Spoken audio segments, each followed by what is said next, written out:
नमस्कार, आप देख रहे हैं प्रथम स्वर। मैं राकेश रमन आपका स्वागत है। आज हम बात करेंगे बिहार चुनाव को लेकर। बिहार में चुनाव है, लेकिन सरगर्मी दिल्ली में बढ़ी हुई है। केवल बीजेपी करे तो चलो समझ में आती थी, अगर तो महागठबंधन, जो इंडिया अलायंस अब कहा जाता है, नया नाम, हालांकि बिहार में वो महागठबंधन ही है, उसकी भी तैयारी दिल्ली में दिख रही है। कांग्रेस भी यहाँ मीटिंग कर रही है, बिहार के चुनाव को लेकर फैसले हो रहे हैं।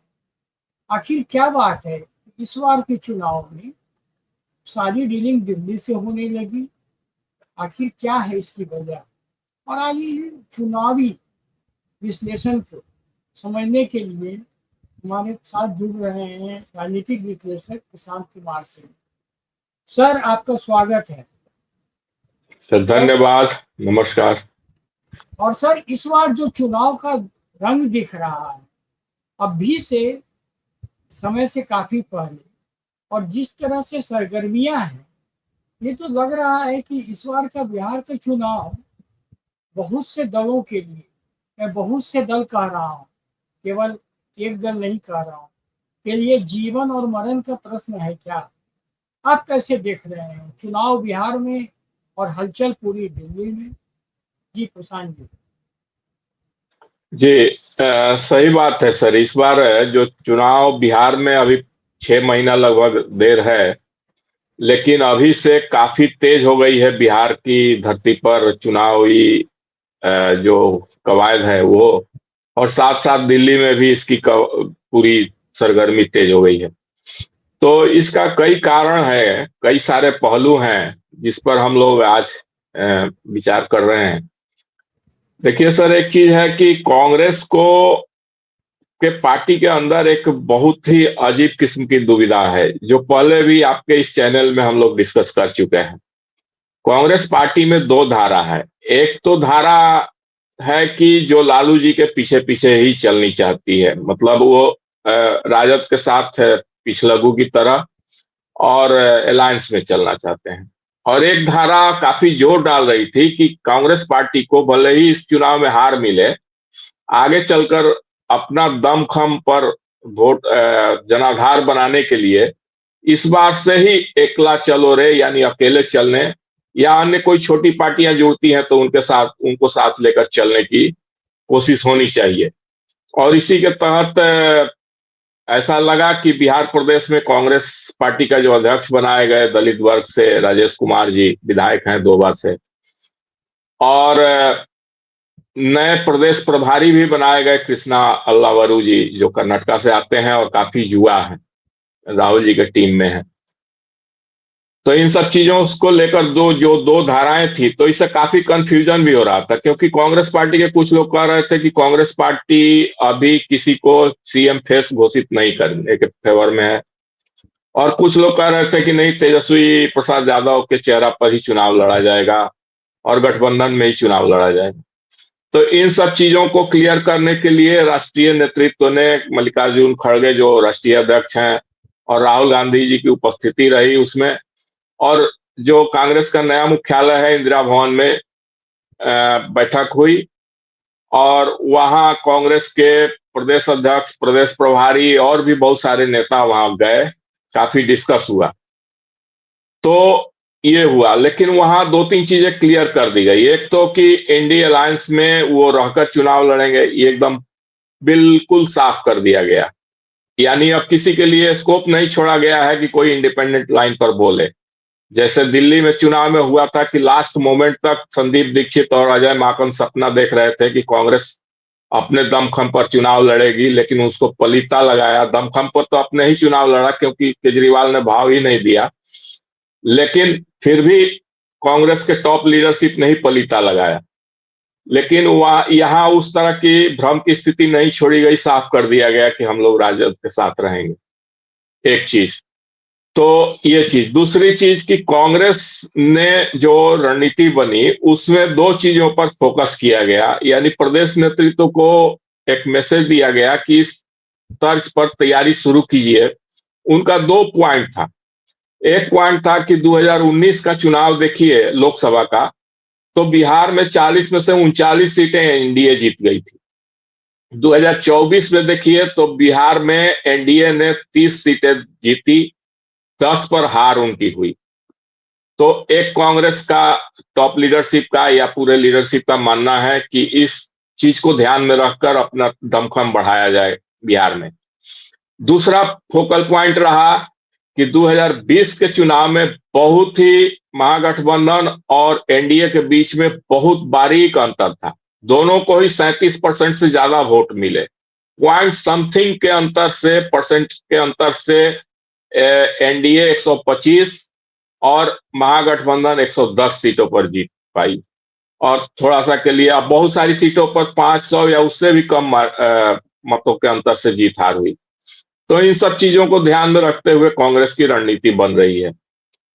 एनडीए की रणनीति अब समझते हैं। बैक टू बैक एनडीए ने भी दिल्ली में मीटिंग कर डाली और ठीक अगले ही दिन यानी 26 मार्च को एनडीए की बैठक भी दिल्ली में पूर्व बिहार प्रदेश अध्यक्ष संजय जायसवाल के घर पे हुई, जिसमें जेपी नड्डा जी राष्ट्रीय अध्यक्ष भाजपा के आए और उपेंद्र कुशवाहा, चिराग पासवान, जीतन राम मांझी, जनता दल यू की तरफ से संजय झा, ये सारे लोग उपस्थित हुए और भी बहुत सारे नेता उसमें आए, जैसे ललन सिंह केंद्रीय मंत्री हैं, जदयू के वरिष्ठ नेता हैं, और भी बहुत सारे लोग आए थे।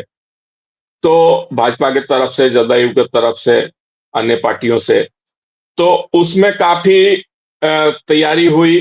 तो एक चीज वो लोग भी इस चीज को काउंटर करने के लिए आए थे कि 2020 में चिराग पासवान एक अलग ताकत के रूप में लड़े थे और जिसके कारण जदयू को काफी घाटा उठाना पड़ा। उनका वोट काटने के वजह से जदयू 30-40 सीटों पर हार गई। और इस एक चीज ये है। दूसरी चीज ये है कि उपेंद्र कुशवाहा ना महागठबंधन में थे और ना ही एनडीए में थे। उस टाइम बसपा के साथ उन्होंने अलायंस करके चुनाव लड़ा। इस बार एनडीए के खेमा में है। तो इन सब चीजों को ध्यान में रखते हुए इनकी भी रणनीति बनी कि इस बार हम एनडीए जो है 2010 का रिजल्ट रिपीट कर सकती है। इस चीज को ध्यान में रखते हुए रणनीति बनाई गई और 2010 की जो चुनाव परिणाम था उसमें 243 में से 215 सीटों पर एनडीए जीत गई थी और राजद की स्थिति इतनी दयनीय, इतनी बुरी हुई थी कि 22 सीटों पर जीत मिली और 25 सीटें होनी चाहिए विपक्ष का नेता, मान्यता प्राप्त नेता बनने के लिए। ये बातें हैं, जी, ये सब लोगों के जहन में है। दरअसल जो हम समझना चाह रहे हैं, जिस तरह से आपने भी बताया, कांग्रेस ने साथ कर दिया, लेकिन यही नेतृत्व कांग्रेस का बिहार में कन्हैया कुमार और पप्पू यादव को लेकर लॉन्च किया एक यात्रा, और उसमें कन्हैया ने मुख्यमंत्री के नाम पे कह दिया था कि ये हम लोग बाद में फैसला करेंगे। इसका क्या मतलब है? कांग्रेस का नेतृत्व तो वही है। फिर क्या ऐसा बात हो गया? क्या कांग्रेस आरजेडी से डर गई? सीधी बात करनी चाहिए। ये हम लोग अब बोल छुपा के बात नहीं, क्योंकि इस बार का चुनाव जो मैं देख पा रहा हूँ और जो मैं समझ पा रहा हूँ, इस बार के चुनाव में जंगल राज का मुद्दा बहुत ही महत्वपूर्ण रोल अदा करने वाला है। और वैसे में खासकर जब अपहरण उद्योग से भी अब ये बात खुलासे उनके ही नए परिवार के लोग कर रहे हैं, कभी उनके साथ करीबी उनके सारे ही कर रहे हैं, तो एक बार ये मैसेज भी तो लोगों के बीच जाएगा। उसके बावजूद कांग्रेस क्यों कर इतनी डर कर फैसला करी? अगर वो पहले अगर की थी तो पहले गलत थी या अब गलत है? आपको क्या लगता है? सर इसमें दो तीन बातें हैं। एक तो बात है कि आपने एकदम सही कहा कि कांग्रेस डर गई, और एक तो डर भी है कि अगर इसी तरह से कांग्रेस अपने अलायंस पार्टनर्स को छोड़ती जाएगी तो फिर वो कहां रहेगी। शायद इस तरह का एक साइकोलॉजी कांग्रेस के नेताओं के मन में बैठा हुआ है। और दूसरी चीज है कि कांग्रेस अभी तक पूरे देश में जितनी पार्टियों से गठबंधन किया है उसमें सबसे ज्यादा टिकाऊ गठबंधन उसका 3 स्टेट में हो रहा है, तीन पार्टियों के साथ। जैसे तमिलनाडु में डीएमके, बिहार में राजद और महाराष्ट्र में शरद पवार की एनसीपी। तो उसमें ये लोग, एक चीज ये भी है भावना कि राजद को छोड़ना उचित नहीं है। अखिलेश यादव का उतार चढ़ाव रहा है, उसके साथ संबंध रहा है, लेकिन कभी उतार चढ़ाव रहा है और बहुत ज्यादा दोनों एक दूसरे पर भरोसा नहीं करते हैं। अखिलेश यादव और कांग्रेस एक दूसरे पर बहुत ज्यादा भरोसा नहीं करते हैं। और ममता बनर्जी तो इतना अनप्रिडिक्टेबल है कि कब कांग्रेस को नहीं, फटकार कर बाहर कर देगी। जी मेरा सवाल दूसरा था सर। मेरा सवाल था, हाँ। जब दिल्ली की चुनाव अकेले लड़ी कांग्रेस, तो ये स्पष्ट मैसेज दिया गया, आया लोगों के बीच कि कांग्रेस अब अपने वोट बैंक को, अपने कोई जमीन को पाने की जद्दोजहद में लगी। आपको याद होगा पिछले चुनाव में 17 सीट लेके जब 19 सीटों पर जीत कर आई कांग्रेस, तो आरजेडी के ही नेता ने कहा था ना कि कांग्रेस अब हम लोगों के पांव की बेड़ियां बन गई, पांव की जंजीर बन गई, जिसको हम 70 सीट नहीं दिए होते तो हमारी सरकार बन जाती। ये उनका बयान था। दिल्ली में भी आम आदमी पार्टी उनके लाइंस में थे, लेकिन इन्होंने अलग लड़ा और कुछ वोट परसेंटेज भी बढ़ा। अब ऐसे में तो फिर पुनः मुस्को भवर, ऐसे में कांग्रेस कैसे सरवाइव करेगी? क्या सिर्फ विपक्ष का नेता बने रहने के लिए वो सारे त्याग करने को तैयार? सर, कांग्रेस के पास कोई उपाय नहीं है। और सर, ये तो एक चीज मैंने जो बताया वो रिलेवेंट है, क्योंकि वो बिहार में लालू को त्याग कर नहीं चल सकती है। दिल्ली की बात अलग है, वहां केजरीवाल का कैरेक्टर अनप्रिडिक्टेबल है, उनके साथ कभी बनेगा कभी नहीं बनेगा। लेकिन यहाँ लालू जी हमेशा मोटा मोटी बना लेते हैं कांग्रेस के साथ। और बहुत समय लालू जी ने कांग्रेस के साथ संकट मोचक का काम किया है। जैसे नीतीश जी को ठिकाने लगाना, जब नीतीश जी उधर गए थे तो ठिकाने लगाने के लिए राजनीतिक रूप से लालू जी को यूज किया था सोनिया गांधी ने 2017 में भी और अभी 2023 में भी। तो इन सब चीजों का दोनों एक दूसरे पर बहुत ज्यादा डिपेंड करते हैं। एक बात तो ये है। दूसरी बात ये है कि सर, आपने जो कहा डर शब्द, तो उसी चीज को मैं थोड़ा सा और एलाबोरेट करना चाहूंगा कि निश्चित रूप से कांग्रेस पार्टी में एक पता नहीं कौन सा है, क्या है कि डर बैठा हुआ है। क्योंकि आप दो तीन चीजें देख लीजिए। लालू जी जिसको सबसे ज्यादा डिसलाइक करते हैं, नापसंद करते हैं, बिहार में वो दो व्यक्ति हैं, एक पप्पू यादव और एक कन्हैया कुमार। तो कन्हैया कुमार को आगे करके और नए नए प्रदेश प्रभारी कृष्णा लवारू को आगे करके जो यात्रा निकाली गई, भित्ती हरवा पश्चिम चंपारण, जहां महात्मा गांधी की आंदोलन हुआ था, वहां से लेकर पटना तक की, उसके बाद उस यात्रा के आधार पर कन्हैया कुमार काफी वोकल हुए। तो कन्हैया कुमार उसमें, आपने बताया भी कि कन्हैया कुमार कह रहे थे कि कांग्रेस पार्टी तय करेगी या भविष्य में तय होगा कि कौन कांग्रेस मुख्यमंत्री बनेगा। उस चीज को दबा दिया गया और कांग्रेस ने साफ कर दिया। अखिलेश प्रसाद सिंह जो पूर्व अध्यक्ष हैं, अभी अभी तक थे अध्यक्ष, प्रदेश अध्यक्ष, उन्होंने स्पष्ट बयान दिया है कि तेजस्वी प्रसाद यादव के नेतृत्व में चुनाव लड़ेगी इंडिया अलायंस। तो और उनके पार्टी से किसी ने इस चीज का खंडन भी नहीं किया। तो मतलब तो स्पष्ट हो गया कि कन्हैया कुमार को दबा दिया गया और ये लालू जी के इशारा के बगैर नहीं हो सकता है। दूसरी खबर मैं बता रहा हूं सर, कल पप्पू यादव को एहसास हो गया कि कांग्रेस में अब उनको घास नहीं डाली जाएगी। जो दिल्ली में बैठक हुई, उनको नहीं बुलाया गया। एक आध महीना पहले राहुल गांधी पटना आए थे, उनको ना होटल में मिलने दिया गया, ना सदाकत आश्रम जो बिहार कांग्रेस का पार्टी कार्यालय है वो वहां मिलने दिया गया राहुल गांधी से, और ना कार्यक्रम में उनको कोई सीट दिया गया। तो वो उस टाइम भी निराश थे और अभी भी वो, उनको निराशा हाथ लगी दिल्ली बैठक में नहीं बुलाने से। तो वो कल एक तरह से उन्होंने लगभग घोषणा कर दिया कि अब उनको अपना पार्टी बनाकर अकेले चलना पड़ेगा। तो ये दोनों लोगों को लालू जी बहुत ही नापसंद करते हैं और दोनों को कांग्रेस ने किनारे कर दिया। तो ये बिना लालू जी के इशारे के नहीं हो सकता है। तो एक तरह से आत्मसमर्पण कांग्रेस पार्टी ने बिहार में लालू जी के सामने कर दिया। जी, तो अब तो ये बहुत सही आपने पॉइंट आउट किया। हम भी, मेरा भी उनमें ये सवाल था। अब जब पप्पू यादव ठीक है, अपने एक क्षेत्र के तो वो हैं, जो भी है, लेकिन इस तरह से तो मतलब कांग्रेस बिना मतलब का कोशिश करती है दिखाने का कि हम अपना वोट बैंक, कांग्रेस को अपने वोट बैंक की कोई जल्दी नहीं है, वो इसी तरह से जीना चाहती है। और दूसरी तरफ एनडीए की बात करें तो एनडीए अपनी तैयारी उस तरह से कर रही है जिसका कि आपने भी उल्लेख किया कि 210-15 सीटें जीत गई थी वो, और उसी तरह की कुछ तैयारी इस बार भी कर रही है। एनडीए में अब तक तो कहीं पर कोई मतभेद निकल कर नहीं आया है, भविष्य का मैंने भी नहीं जानता क्या होगा नहीं होगा, लेकिन जब तक अमित शाह और मोदी जी जैसे लोग हैं हम नहीं समझते हैं कि किसी तरह का मतभेद उभरेगा। लेकिन जो चुनाव है, इस बार का चुनाव के परिप्रेक्ष्य में बहुत कुछ हो रहा है। लालू का आधा परिवार, आधा क्या 70% परिवार पर कभी भी गिरफ्तारी के खतरे मंडरा रहे हैं। लैंड फॉर जॉब खुला हुआ है, लालू ऑलरेडी सजा याफ्ता है, और इन बिटवीन अगर वो अंदर चले गए तो कैसे क्या होगा, आप क्या समझ पा रहे हैं, आप क्या देख पा रहे हैं, आखिरी कमिश्न। सर वो तो हम नहीं बता सकते कि अदालत का इस पर क्या रुख रहेगा और क्या स्थिति इनकी होगी। ठीक है, सुनवाई उस सब चीजों पर चल रही है, रेलवे में जो घोटाला हुआ था जमीन के बदले नौकरी वाला, तो अब उस पर तो अभी समय बताएगा कि क्या होने वाला है।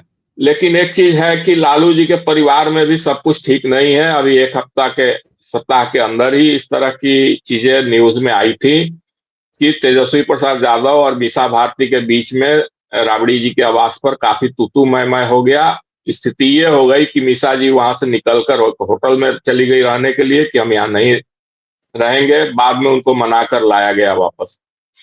तो ये स्थिति आपसी सिर फुटबल भी है, इसमें कहीं कोई दो मत नहीं है। तेजस्वी जी को फ्री हैंड देने का भी लालू जी ने लगभग घोषणा कर दिया है। शायद वो पारिवारिक कलह को ध्यान में रखते हुए उन्होंने ऐसा किया है, क्योंकि तेज प्रताप यादव जो उनके बड़े बेटे हैं वो भी ताल ठोक रहे थे कि मुझ में क्या कमी है, मैं क्यों चीफ मिनिस्टर का कैंडिडेट नहीं हो सकता हूं।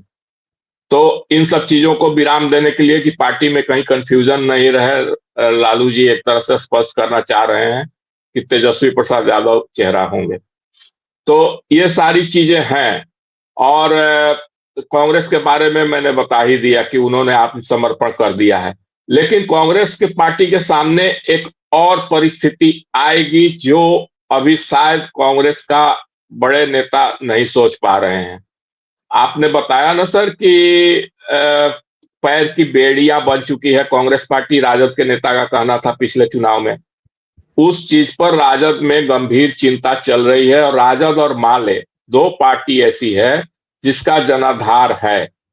और माले भी इस बार जोर मार रही है कि उसके दो सांसद भी जीत चुके हैं, पिछले बार 12 उसके विधायक जीत चुके हैं।